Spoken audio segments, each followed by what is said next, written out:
It's police tactics like this that have led to demands that urgent action be taken by the U.S. Congress to pass the Hong Kong Human Rights Act. At a Monday night rally in Hong Kong, more than 100,000 protesters shouted, "Pass the Act." Now that the Hong Kong Human Rights and Democracy Act has been passed, they are rallying for the U.S. Senate to approve it to become a law. We hope the rally will show the United States our stand for the freedom.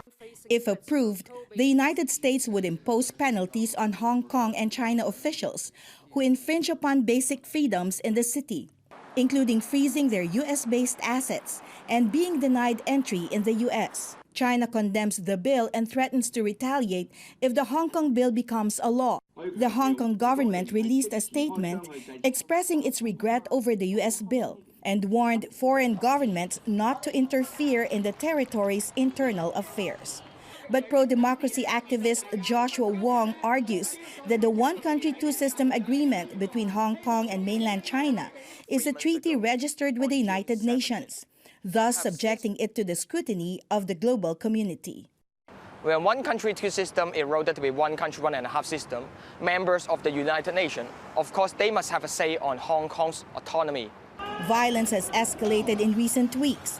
Widespread vandalism and destruction of properties by protesters, beatings and live round shootings by the police have led to an emergency ban of face masks, which triggered more anger among the protesters. It's been over 100 days since the protests began, and the situation here is getting worse and it's becoming very dangerous. The question everybody is asking is how all this will end. Will the Hong Kong government be able to hold a peaceful and fair district council election in November, allowing opposition candidates like Joshua Wong to run? Always, Beijing say that they are willing to listen to the voice of young generation. But if our voice is not allowed to be heard in the institution, it just justifies how and why we still take to the street. Alvin Chan is a Hong Kong reporter who has covered almost all the protests. He believes that in the midst of the social unrest in his city, God is still in control.